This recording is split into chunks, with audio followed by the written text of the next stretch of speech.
Hello friends, कैसे हो आप सब। I hope you all are very well. मेरे प्यारे साथियों, कल जब मैंने एयर पॉल्यूशन पे क्लास लिया था, टिस एंड डीयू दोनों के लिए HUQP 21 पेपर कोड है और उसी का ये सिलेबस है। उसमें एयर पॉल्यूशन के अलग अलग प्राइमरी एंड सेकेंडरी कंपोनेंट हैं। कुछ को कंफ्यूजन हो रहा है ओजोन में, कुछ को कंफ्यूजन PM2.5 PM10 ये सब में हो रहा है। हम देख लेंगे NAAQS में, यानी नेशनल एयर क्वालिटी का जो पूरा सिस्टम है ना, उसमें कौन से गैसेज का क्या रोल है, सोर्स कहां से होता है, ये पूछा जाएगा मैच करने में। तो आप प्रीवियस ईयर क्वेश्चन जाकर के देखोगे, वो हमने सॉल्व करवाया हुआ है, पूरी चीज हमने आपको पूरी व्यवस्था बताई हुई है। तो आपको क्या करना होता है, सबसे पहला काम कि अलर्ट रहना होता है कि भाई कब क्लासेस चल रही हैं और किस तरीके से चल रही है। देखो, पॉल्यूशन कहीं भी जाओ भारत भर में, वो एकदम छाया हुआ है, न्यूज में छाया रह रहा है। और ये पॉल्यूशन ऐसा नहीं है कि कोई एक आदमी जादू मारेगा एक दिन में खत्म हो जाएगा। लेकिन एज अ पढ़े लिखे इंसान, क्योंकि पढ़े लिखे इंसानों में जो शिक्षित है, एजुकेटेड हैं, वेल ऑनर्ड हैं, वो जानवरों से अलग होते हैं। लेकिन भारत की आधी से ज्यादा जनसंख्या तो उन्होंने क्वालिटी एजुकेशन पाई नहीं है। ये मैं इसलिए कह रहा हूं कि ये पॉल्यूशन या जो भी चीजें हैं, ये जनता के रोल से ज्यादा उसकी जवाबदेही और जो लोग जुड़े हुए हैं मैंने सिस्टम में, गवर्नेंस में, उन सभी के लिए ठीक है। सब लोग मिलकर के इसको ठीक करेंगे। खैर, हम पहले पढ़ लेते हैं कि पॉल्यूटेंट है। अगर मान लेते हैं सल्फर डाइऑक्साइड, आप इसको ऐसे समझोगे, ये पॉल्यूटेंट है। पॉल्यूटेंट क्या नाम है, यहां पे मैंने दे दिया, ये पॉल्यूटेंट हो गया सल्फर डाइऑक्साइड। ठीक है, SO2। तो हम पहले पढ़ेंगे कि भाई कहां से ये निकलता है SO2। क्लियर है? क्या पढ़ेंगे, कहां से निकलता है। ठीक है, तो पहला यहां आपको दिख रहा होगा, आपको यहां दिखेगा SO2, सल्फर डाइऑक्साइड। क्लियर हो गया? ये वोल्केनो एंड इंडस्ट्रियल प्रोसेस से निकलता है। राख समझ रहे हो ना, काला धुआं जो आप देखते हो, उसमें सल्फर ज्यादा से ज्यादा होता है। फॉसिल फ्यूल्स जलेंगे, मान लो कोई बड़ा सा जनरेटर है जो कि बड़ा सा कंपनी चला रहा है, तो उससे तो धुआं निकलता है ना। फॉसिल फ्यूल्स जहां भी जलेंगे, यानी डीजल। पहले तो बहुत लोगों को फॉसिल फ्यूल्स का ही कंफ्यूजन होगा। कितने लोग ऐसे हैं जिनको फॉसिल फ्यूल का कंफ्यूजन है, जल्दी से बताइए। कितने लोग हो भाई जिसको फॉसिल फ्यूल का कंफ्यूजन है? जो फॉसिल्स के, यानी आप समझ लो कि जो उत्खनन से प्राप्त होते हैं जमीन के नीचे से, हजारों लाखों करोड़ों वर्ष पेट्रोल डीजल में चेंज हो गए हैं और उनको हम जलाते हैं, तो उसको कहते हैं। पेपर इंडस्ट्री से निकलेगा, पेट्रोलियम रिफाइनिंग से निकलेगा, मेटल्स की स्मेल्टिंग से निकलेगा। ठीक है, ये सब करना है। Nitrogen oxide, nitrogen and oxygen combine during combustion to form nitrogen oxides. अब ये नाइट्रोजन ऑक्साइड जो है, ये कहां से निकलता है? अच्छा, इसके पहले सल्फर डाइऑक्साइड में, अगर सल्फर आपने डाइऑक्साइड सूंघ लिया SO2, तो उससे क्या होगा? रेस्पिरेटरी इलनेस, यानी दम फूलना, अस्थमा, ये सब आपका होगा। अब बहुत बार क्या होता है, आंख और गले में आपके घुस गया ना, तो आपको दिखेगा ही नहीं कुछ। आपको क्या लगता है कि वो सिर्फ आंख में चला गया इसलिए नहीं दिखता है? नहीं, वो सांसों में भी गया है, नर्वस सिस्टम से सारा कनेक्ट होता है। तो एस्थेटिक डैमेज भी करेगा। आप वहां प्रॉपर्टी बिल्डिंग बनवाओगे, व्हाइट से पेंट करा दोगे, उसको पीला कर देगा। एसिड रेन में बड़ा रोल प्ले करता है। एसिड रेन में SO2 का क्या रोल है, आगे आएगा।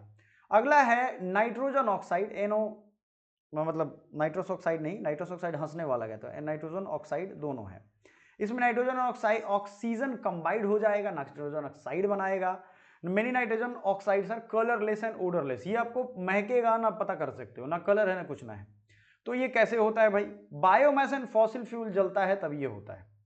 ये आपका अस्थमा और ब्रोंचाइटिस, ये सब रेस्पिरेटरी इन्फेक्शन है ना, आपको स्मॉग फॉर्मेशन, एसिड रेन में इसका हाथ है। एसिड रेन यही नाइट्रोजन ऑक्साइड और SO2 मिलकर के सब एसिड बना देते हैं।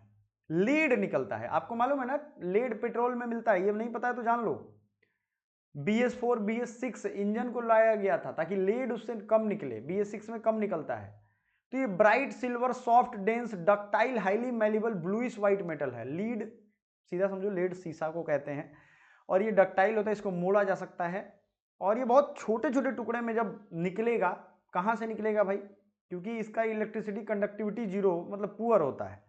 तो ये वेस्ट इंसिनरेशन प्लांट, यानी जहां पे कचड़ों को जलाया जाता है। इंसिनरेशन माने बहुत हाई टेम्परेचर पे जलाया जाता है, ताकि वहां से मेटल प्रोसेसिंग, मेटल्स को कई बार प्रोसेस करने में जो प्रोसेस है उसका, उसमें इसका यूज होता है। पेंट इंडस्ट्री में, ऑटोमोबाइल इंडस्ट्री में, फूड में भी कई बार ये प्लांट एब्जॉर्ब कर लेते हैं। आपके प्लांट क्या एब्जॉर्ब करते हैं? ये भी मिसकैरेज में, पुवर्टी में, reduction in fertility in males. Blade अगर आप खाने में चला गया, आप खा रहे हो, तो आपका फर्टिलिटी असर करने लगेगा। ठीक है ना, आजकल की ये लाइफस्टाइल का पार्ट हो गया, लेड खा ही रहे हैं लोग। वोलाटाइल ऑर्गेनिक कंपाउंड, इसमें क्या क्या होता है आप लोग शायद ये नहीं जानते हो, तो इसमें देखो मैं अभी अंडरलाइन कर रहा हूं, इसमें गैसोलीन आता है, gasoline, diesel, benzene, toluene, xylene, ये सब आते हैं। बात समझ में आ रहा है? क्या क्या होगा? गैसोलीन होगा, बेंजीन होगा, टोलुइन होगा, जाइलिन होगा, ये फ्यूम्स के रूप में निकलता है। Solvents, cleaning supplies, paints and glues, automobile exhaust, यही सब होता है। ये आपको कैंसर करेगा, smog formation, affect the reproductive system, और ये वोलाटाइलिक, देखो ये जितने भी हैं ना, ये आपके लाइफ में बहुत स्ट्रेस क्रिएट करते हैं। आप आजकल देख रहे हो आईवीएफ का कॉन्सेप्ट चला है, कितने लोग आईवीएफ को जान रहे हो, है ना? इन विट्रो फर्टिलाइजेशन, बच्चे लोगों को कंसीव करने में दिक्कत हो रही है, मतलब कंसेप्शन में प्रॉब्लम हो रही है लेडीज़ को, ये सब के कहीं ना कहीं ये पॉल्यूशन ही जिम्मेदार है। लेकिन ये इतने माइक्रो लेवल पे है कि जो पढ़ा लिखा होगा उसको ही खासकर ध्यान में आएगा, वो भी कभी कभी। ओजोन, ओजोन एक तरीके से पेल ब्लू गैस होता है, मतलब धुंधला ब्लू गैस होगा, ये वाटर में घुल जाएगा, नॉन पोलर सॉल्वेंट में घुल जाएगा। अब वोलाटाइल ऑर्गेनिक कंपाउंड और नाइट्रोजन ऑक्साइड जब मिलता है तो ओजोन ऑटोमेटिकली बन जाएगा। मैंने क्या बताया था, ये सनलाइट जब एयर से, उसमें हाइड्रोकार्बन होगा, नाइट्रोजन ऑक्साइड होगा, कार इंजन से निकलेगा तो ये बनना शुरू हो जाता है। सनलाइट उधर से आया और इसे nitrogen oxide, volatile organic compound में गैसोलीन, टोलुइन, फ्लूइन, ये सब मिला और बना दिया। ये सब पूछा जाएगा, ये साइंस से रिलेटेड है, इसलिए मैंने कहा था कि आर्ट्स वाले बच्चों को, अच्छा कुछ बच्चों को ये भी चिंता होगी कि सर इसको आप हिंदी में पढ़ा दो। भैया ये सारा चीज़ इंग्लिश वाला ही है, हिंदी में क्या पढ़ाऊंगा, हिंदी में तो बोल ही रहा हूँ, यही आप समझो। वैसे जो लोग हिंदी वाले बच्चे हैं उनको हमने ये दोनों मटीरियल हिंदी में रखा हुआ है, तो आपको सारी चीज़ें हिंदी में मिल जाएंगी, घबराने वाली बात नहीं है, ठीक है ना। हिंदी की पीडीएफ आप देखो, सब कुछ है, तो ये भी मिलेगा, बाढ़ फ्लड सब चीज़ पढ़ाया है ना, तो आपको घबराने की जरूरत नहीं है, सब चीज़ है। लेकिन टाइम दोबारा ना लगे इसलिए हम आपको ये बताते हैं। देखो अभी आपके पास 50% ऑफ चल रहा है, आपके जितने भी कोर्सेज हैं उन सब का आप बेहतरी से फ़ायदा उठाओ, ठीक है कि नहीं। आप 50% ऑफ का फ़ायदा उठाओ। दूसरी चीज़ ये है कि आप में से बहुत सारे बच्चे ऐसे हैं जो चाहते हैं ग्रुप्स को ज्वाइन करना, ठीक है, तो आप यहाँ पे देख सकते हो ये ऑफर्स अवेलेबल हैं आपके कोर्सेज जो हमने अभी ग्रुप में शेयर किए थे, और जो बच्चे कल लाइव सेशन में थे उनके लिए हमने बहुत हेवी डिस्काउंट अभी किया हुआ है। लगभग आप समझ लो 70 से ज़्यादा % में अगर आप बैचेज ज्वाइन करते हो तो डिस्काउंट है, तो आपको मिल जाएगा। आपको कुछ नहीं करना है, ग्रुप्स ज्वाइन कर लो, ग्रुप्स ज्वाइन करके एंड ये सब कर लो, ठीक है। So thank you so much, आगे बढ़ते हैं। पार्टिकुलेट मैटर में PM2.5 एंड PM10, ये सॉलिड और लिक्विड मैटर होता है जो सस्पेंड होता है एयर में। PM2.5 की बात करते हैं, समझिएगा, ये बड़ा इस पर हल्ला चल रहा है PM2.5, ठीक है। ये होता क्या है, एयर क्वालिटी इंडेक्स क्या होता है? देखो हमारे हवा में जो हम सांस लेते हैं, जैसे अभी इनहेल कर रहे हैं, इन्वायरमेंट से हवा तो दिखता है नहीं, कोई कलर इसमें दिखेगा नहीं, धुआं होता है तो काला वाला कलर का दिख जाएगा, तो वो धुआं दिखता है, हवा नहीं दिखता। अब इसमें बहुत सारी चीज़ें मिली होती, इतनी बारीकी, जैसे आपका ये हेयर है ना, ये हेयर से भी बारीकी वाली चीज़ें, इनसे भी पतले पतले एकदम माइक्रो पार्टिकल्स उड़ते रहते हैं हवा में, ठीक है, मतलब एटम मॉलिक्यूल वाले हालत में घूमते रहते हैं। अब समझो कि ये 0.1 millimetre wide and can be as small as 0.405 mm, मतलब 4 बार 0 है, 0.00005 mm का इसका डायमीटर होगा। इतना स्मॉल हो सकता है, स्मॉल हो सकता है, तो आपको तो दिखेगा नहीं। PM2.5 आता कहाँ से है? सबसे ज़्यादा आएगा ये रोड ट्रैफिक इमिशन से, ऐसा माना गया है, ऐसा रिसर्च हुआ है। इंडस्ट्रियल कंबशन से, कंस्ट्रक्शन एक्टिविटी से आपको बहुत सारे धूल दिखते होंगे, बहुत सारे धूल दिखते भी नहीं है, रेजिडेंशियल कंबशन से, ठीक है, विंड ब्लोन डस्ट से, माने हवा उड़ा करके डस्ट ले आई, या मान लो पंजाब में किसान लोग पराली जलाते हैं अपना और वो उड़ के आ जाता है इधर। इससे सबसे खतरनाक क्या होता है कि ये जब गहराएगा ना तो एयर क्वालिटी इंडेक्स बढ़ जाएगा, PM2.5 बढ़ जाएगा, विजिबिलिटी कम हो जाएगा, कार्डियो पल्मोनरी प्रॉब्लम होगा, और क्या क्या होगा आपको, अस्थमा, ब्रोंचिटिस, निमोनिया एल्डरली लोग में। अच्छा, ये जो PM2.5 बढ़ जाएगा, इससे जवान लोगों को जवानी में दिक्कत नहीं होगी, जिनके फेफड़े कमजोर होते हैं, जैसे बच्चों के फेफड़े वीक होते हैं, ठीक है ना, बच्चों के फेफड़े क्या होते हैं, वीक होते हैं, तो वीक छोटा होता है बच्चों का फेफड़ा, वो फिल्टर कर रहा है। लेकिन अब उस छोटे बच्चे को याद रखिएगा, तो पता है नहीं कि भाई कहाँ गंदा है कहाँ साफ है हवा, वो लेना शुरू करता है दे दनादन दे दनादन। लेकिन छोटा फेफड़ा है, उसमें कचरा भरना शुरू हो गया, गंदगी भरना शुरू हो गया, तो जल्दी फुल हो जाएगा। छोटे बैग में सामान रखोगे जल्दी फुल हो जाएगा ना। वही बड़े बूढ़े लोग हैं तो उनका इम्यून सिस्टम वीक हो जाता है, उनके फेफड़े पुराने हो जाते हैं, तो उनका जीवन भर का हवा लिया हुआ है, अब उसमें ज़्यादा हवा खींचेगा नहीं, वो साफ नहीं करेगा। एकदम लेमन लैंग्वेज में समझा रहे हैं। इसलिए ये PM 2.5 जो है वो खतरनाक है। कुछ चीज़ें थी जो आप लोगों को शायद इंडोर एयर पॉल्यूशन में पढ़ना था। जैसे मैं आपको अगर बता दूं, इंडोर एयर पॉल्यूशन में यानी घर में कोई धुआं निकल रहा है, डस्ट निकल रहा है या कुछ और निकल रहा है, जैसे आपने चारकोल जलाया, काऊ डोंग जलाया, क्रॉप वेस्ट जलाया, such inefficient practices produce high level of indoor air pollution. ये इंडोर एयर पॉल्यूशन बहुत बढ़ाता है, हेल्थ डैमेजिंग होता है। Smoke in around poorly ventilated dwellings and can exceed threshold pollution level. ठीक है, हेल्थ हजार्ड के लिए ये होता है। अब रोड डस्ट से जो निकल रहा है, आप मान लो घर में, आप कभी कोलकाता वगैरह जाओगे आप, या कहीं ऐसी जगह जाओ जहाँ बड़ा कंजेस्टेड घर है, पतली पतली गलियाँ हैं बीच में, बनारस में भी जाओगे, अब सब लोग खाना बना रहे हैं, सब लोग वहाँ क्या कर रहे हैं, वो CH4 मतलब मेथेन ब्यूटेन अपना जला करके और खाना बना रहे हैं। ठीक है, तो उससे तो कुछ ना कुछ साइड से लिक्विड निकल रहा है ना, हीट निकल रहा है। ये सब इंडोर पॉल्यूटेंट्स हैं, इसमें स्मॉग बड़ा रोल प्ले करता है। ठीक है, स्मॉग होता क्या है, फॉग और स्मोक को जब मिला दोगे आप, फॉग क्या होता है भाई, कोई बता सकता है फॉग क्या होता है? नहीं बता सकता है। फॉग ठंडियों के दिन में जो निकलता है, और स्मोक क्या होता है, धुआं। तो धुआं और फॉग जब दोनों मिलेगा तो वो स्मॉग बनाता है।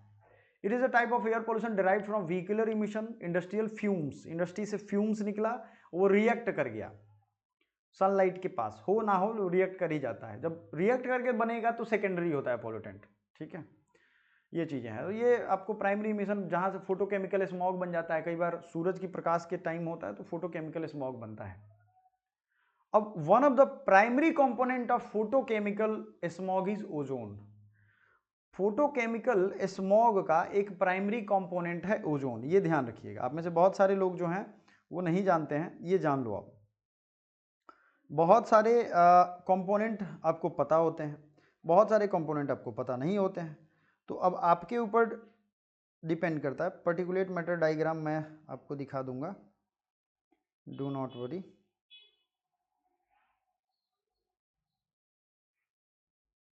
चलो, तो क्लियर रहना है इन सब चीज़ों को लेकर के। ठीक है, एयर पोल्यूशन का ये चीज़ रह गया था, तो एयर पोल्यूशन हमारा पिछला वीडियो देखोगे आप, ये देखोगे, कंप्लीट हो जाएगा आपका, कोई प्रॉब्लम नहीं है। तो आते हैं, समझते हैं इस चीज़ को, फ्लाई ऐश क्या होता है। अच्छा, आपको बताता हूँ, आप तो जानते हो थर्मल पावर प्लांट में कोयला डाला जाएगा, उससे राख उड़ता है, ये कोल बर्निंग से निकलता है। जब भी थर्मल बिजली आपके घर में ऐसे थोड़ी है, तो वहाँ बहुत बड़े बड़े जनरेटर लगे होते हैं, जनरेटर्स जनरेट करते हैं वो इलेक्ट्रिसिटी, तो उससे ये निकलता है। अब सरकार ने रूल लगाया कि इसको निकाल करके रोड में डाल करके इस्तेमाल करना है। इसमें सिलिकॉन ऑक्साइड होगा, एल्यूमिनियम आयरन कैल्शियम ऑक्साइड होगा, magnesium potassium sodium titanium sulphur, ये सब होते हैं।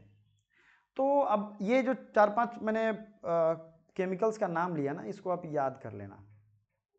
ठीक है, ये आपके काम आएगा, ये पूछा भी जाएगा आपके एग्जाम से। ठीक है, तो फ्लाई ऐश यहां से हो गया, ठीक है कि नहीं। अच्छा चलो एक चीज पूछता हूं, ओजोन लेयर कहां पे है? एटमॉस्फेयर चैप्टर मैंने पढ़ाया था, ओजोन लेयर कौन से स्फेयर में पड़ता है? स्ट्रेटोस्फेयर, थर्मोस्फेयर, आयनोस्फेयर, या आपके और भी जो स्फेयर्स हैं उनमें, एक्सोस्फेयर में? कमेंट करके बताइएगा, क्योंकि देखो प्रैक्टिस सीट जब हम कर रहे हैं ना, तो भाई हमें तो क्वेश्चंस करवाने हैं आपको। प्रैक्टिस सीट आपको पिछला 2-3 मिला है ना, तो ये करवाना है।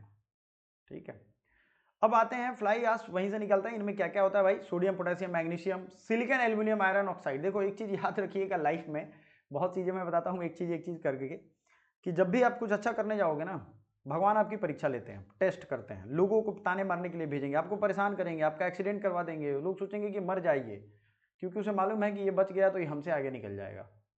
आपके दिमाग को हैरास करने की कोशिश करेंगे, माइंड को परेशान करेंगे, आपके अपने लोग, गैर लोग, मित्र, दोस्त, सब।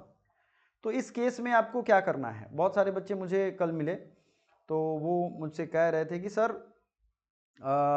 मुझे मतलब काउंसलिंग की ज़रूरत है। मैं समझ नहीं पा रहा हूँ कि कैरियर में कुछ प्रॉब्लम है, घर में, परिवार में कुछ चीज़ें मुझे समझ नहीं आ रही हैं, क्लैरिटी चाहिए। ठीक है, तो मैंने कहा ठीक है भाई, क्लैरिटी चाहिए तो आओ। उसके लिए हमने सेशन, काउंसलिंग सेशन स्टार्ट किया। उसमें हमारा व्हाट्सअप नंबर भी है। आप देखोगे डाउट है कुछ भी तरीके का, घर वालों की नौटंकी भी बहुत होती है, आपके अपने कुछ बैकलॉग्स होंगे। बहुत लोग होते हैं ना जिनको कुछ बुरी यादें हैं उनके दिमाग में स्टोर हैं, और वो बुरी यादों की वजह से उन्हें हमेशा लगता है कि उनका बहुत बुरा हाल है। आप अपने क्वेश्चंस कहीं भी भेज सकते हो, हमारा व्हाट्सएप नंबर है। ये हमने फ्री ऑफ कॉस्ट सभी के लिए, स्टूडेंट लाइफ बहुत स्ट्रेस में है आजकल। एज ए सोशल वर्कर मेरा ये इच्छा है कि आप लोग इसे पार्टिसिपेट करो। बताओ समझ में आ रहा है ना चीज़ों को? ये मैं आपके लिए कर रहा हूँ। कोई भी प्रॉब्लम हो सकती है, हो सकता है आपका पर्सनल अफेयर था, वो टूट गया, दिल टूट गया, लेकिन आप अपने ज़िंदगी को थोड़ी छोड़ सकते हो। कोई चला गया, कोई किसी तरीके की पैसे की प्रॉब्लम है, वो सारे को स्टेप वाइज हम सॉल्यूशन देंगे। आपकी आइडेंटिटी भी डिस्क्लोज नहीं की जाएगी, ये सारा प्राइवेसी के साथ। आपको कुछ बुरी यादें हैं जो आपको हॉन्ट कर रही हैं, डरा रही हैं, आपका पैर खींच रही हैं, ये सब हम सॉल्व करने वाले हैं इसमें। रात में जुड़ जाइए मेरे साथ 10 बजे के बाद, क्योंकि ये जो बुरी यादें हैं ना 10 बजे के बाद ही परेशान करती हैं, इसलिए मैंने ये शुरू किया है। और आप लोग मैसेज करोगे तो मैं डेली जुड़ रहा हूँ और डेली बच्चों के प्रॉब्लम सॉल्व कर रहा हूँ। किसी ने गलत कोर्स में ले लिया, किसी को गलत रिश्ता समझ में आ गया, कुछ समझ में नहीं आया, ये सब लोग परेशान हैं और ज़िंदगी से जूझ रहे हैं, लड़ रहे हैं। ठीक है, चलो। तो एक तो आजकल के बच्चों को कुछ चीज़ें बताओ तो वो इत्मीनान से सुनते नहीं हैं, शॉर्ट्स वाली जनरेशन है। फ्लाई एस आज क्या करता है, ये एयर और वाटर दोनों को ख़राब करेगा। आप ऐसा समझो इसको कि अगर आपने इसको आपने इसको ऐसा कर लिया, आपको लगता है कि भाई हमारा ये जो इनहेल कर लिया या राख उड़ गया। जब मैं एक बार मुगल सराय जा रहा था, तो मुगल सराय के बगल में बस स्टैंड है, मुगल सराय स्टेशन के बगल में, तो वहाँ क्या होता है कि ट्रक और बस लगा रहता है, तो वहाँ इतना ज़्यादा राख एकदम लगता था, कोयला का पूरा बिछा हुआ है। एक बार कोई कार जाता था और उसके पीछे आप बाइक से चले जाओ एक बार, कसम से बता रहा हूँ आपको मज़ा आने लगेगा, इतना खतरनाक वो रहता था। ठीक है, तो ये कहाँ से आया भाई, ये कहाँ से आया? आप खुद सोच करके देखो कि ये आया कहाँ से। ये आपके आए हैं फ्लाई एश या राख जो हैं वो आए हैं आपके उसी कोयले वाले पार्टिकल से। ये वेजिटेशन, अब मान लो किसी लीफ सरफेस पे ये चिपक गया, मिट्टी में चिपक गया, तो ये प्रॉब्लम करता है। अब फ्लाई एश का उपयोग करेंगे ईंटों को बनाने में, लैंडफिल भरने में करते हैं। Fly of bricks of fly ash have increase strength and durability making them more resilient. इसका उपयोग ब्रिक्स को बड़ी मजबूत बनाने में किया जाता है, क्योंकि ये एक ऐसी चीज़ है जिससे आप ब्रिक मजबूत कर सकते हैं। Ministry of environment and forest ने कहा था कि भाई जो भी लैंडफिल, एम्बैंकमेंट वर्क्स या कंस्ट्रक्शन साइट, रोड बन रहा है तो उसमें इसको यूज़ करो। अच्छा इनिशिएटिव है। चलो इसके आगे हम लोग पढ़ेंगे वाटर पोल्यूशन, लेकिन कुछ चीज़ें और हैं जो मैं आपको क्लियर कर दूं। वो ये है कि हमने एयर पोल्यूशन का एक डायग्राम देखा था। कुछ गैसेज हैं जो आपको जानने जरूरी हैं, क्योंकि आपके एग्जाम में वो आएंगे। 1 सेकेंड रुक जाओ, ये क्या हो गया? हाँ, अब यहाँ प्राइमरी एंड सेकेंडरी पॉल्यूटेंट में किसी किसी को कोई कंफ्यूजन था। प्राइमरी पॉल्यूटेंट जो डायरेक्ट अपने सोर्स से निकल रहे हैं, जैसे फोटोकेमिकल स्मॉग बन रहा है, वो फोटोकेमिकल यानी कि केमिकली रिएक्शन कर रहा है फोटो मतलब सनलाइट के पास, तो वो सेकेंडरी में आएगा। यहाँ है पार्टिकुलेट मैटर। अच्छा, पार्टिकुलेट मैटर का कंपोनेंट क्या क्या होगा, पार्टिकुलेट मैटर में क्या क्या होगा? पार्टिकुलेट मैटर शुरू से तो हवा में नहीं होता है। आपने अभी क्या पढ़ा है कि वो पहले गाड़ी के इमिशन से निकलेगा, कुछ और मिलेगा, फिर वो पीएम बनेगा। उस पीएम 2.5 में बहुत सारी चीजें होंगी, तो वो आपके दोनों में दिया रहेगा। कई बार वो डायरेक्टली भी निकलता है, कई बार वो डायरेक्टली नहीं भी निकलता है, सेकेंडरी सोर्स से निकलेगा, यानी फॉर्म होगा। इसलिए पीएम 2.5 का कंफ्यूजन आपके दिमाग में आ गया। अब सल्फर डाइऑक्साइड आपने देखा गाड़ी से डायरेक्ट निकल रहा था, नाइट्रोजन ऑक्साइड जहां से निकल रहा है वहां से डायरेक्ट निकल रहा है। अमोनिया खेतों से निकल रहा है और वोल्केनो से निकल रहा है। वोलेटाइल ऑर्गेनिक कंपाउंड, जहां डीजल पेट्रोल जलेगा वहां से ये निकलेगा ही निकलेगा। कहानी सिंपल है भाई मेरे, बहुत लोग नहीं जानते हो तो जान लो, वेरी सिंपल है ये। ठीक है, समझिएगा। ठीक है, तो ये चीज़ अब हो गई आपके दिमाग में, प्राइमरी एंड सेकेंडरी पॉल्यूटेंट का कन्फ्यूजन दूर हो गया, पिछले की 2 वीडियो देख लोगे हो जाएगा। वाटर पॉल्यूशन पे हम लोग आते हैं, वाटर पॉल्यूशन में आपको सारी चीज़ें समझ में आने लगेंगी, कोई दिक्कत नहीं है। थैंक यू सो मच जो लोग भी लाइव जुड़े हैं, जिनको किसी भी तरीके की कोई दिक्कत हो, प्रॉब्लम हो, परेशानी हो, डेफिनेटली आप हमसे कांटेक्ट करिए, पढ़िए, बढ़िया से पढ़िए, और सर की आज क्लास होगी तो उसको भी करिएगा। Thank you so much.